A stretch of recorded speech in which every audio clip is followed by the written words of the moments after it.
അന്താരാഷ്ട്ര ബഹിരാകാശ നിലയത്തിലെ 200 ദിവസത്തോളം നീണ്ട ജീവിതത്തിനിടയിൽ നമ്മുടെ സുനിത വില്യംസ് ബോസ്റ്റൺ മാരത്തൺ ഓടി പൂർത്തിയാക്കിയിരുന്നു. അതൊക്കെ നമ്മൾ കണ്ടതുമാണ്. ട്രെഡ്മില്ലിലായിരുന്നു സുനിത ഈ മാരത്തൺ ഓടിയത്. ഒരു 50 കൊല്ലം മുമ്പ് മനുഷ്യകുലം എപ്പോഴെങ്കിലും ഒന്ന് ചിന്തിച്ചിട്ടുണ്ടാവുമോ ഇങ്ങനെ ബഹിരാകാശം ഈ വിധം നമുക്കൊരു കളിമുത്തം പോലെ ആയിത്തീരും ഒരു നാളെന്ന്? സയൻസിന്റെ തോളിലേറി നമ്മൾ മനുഷ്യൻ എത്തിപ്പിടിച്ചുകൊണ്ടിരിക്കുന്ന ചക്രവാളങ്ങളെ പറ്റി വയലാർ രാമവർമ്മ എനിക്ക് മരണമില്ല എന്ന കവിതയിൽ എഴുതിയിട്ടുണ്ട്.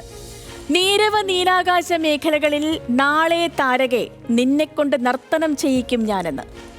അതായത് ഈ പ്രപഞ്ചത്തെ കയ്യിൽ അമ്മാനമാടുന്ന ഒരത്ഭുത സർഗാത്മകത ശക്തിയെ കണ്ടിട്ടില്ലേ? ഇങ്ങനെയാണ് വയലാർ തുടർന്ന് പാടുന്നത്. ഞാനാണത് അജയ്യനാം മനുഷ്യൻ, ചലിക്കുന്നു ഞാൻ അഹർനിശം എൻ്റെ സന്ദേശം ജയിക്കുന്നു. ഡ്രാഗൺ ക്രൂട്ടൺ സംഘം അന്താരാഷ്ട്ര ബഹിരാകാശ നിലയത്തിൽ എത്തിയപ്പോൾ സുനിത വില്യംസും യൂജിൻ ബുച്ച് വിൽമോറും അവരെ ആലിംഗനങ്ങളോടെ സ്വാഗതം ചെയ്തപ്പോഴൊക്കെ ആകാശങ്ങളിൽ പുതിയ മനുഷ്യഗാഥ വിരിയുന്നത് നമ്മൾ ഓരോരുത്തരും കണ്ടതാണ്. മറ്റന്നാളിപ്പോൾ സുനിത വില്യംസും വിൽമോറും ഒക്കെ ഭൂമിയിലേക്ക് തിരികെ മടങ്ങി വരികയാണ്. അറിവ് കൊണ്ട് നക്ഷത്രങ്ങളെ നൃത്തം ചെയ്യിക്കുന്ന മനുഷ്യൻ എന്ന കവിഭാവനയുടെ ആഴം ഓർത്തുകൊണ്ട് തന്നെ നമുക്ക് ഈ മനോഹരമായ വാർത്താദിനം തുടങ്ങാം അല്ലേ?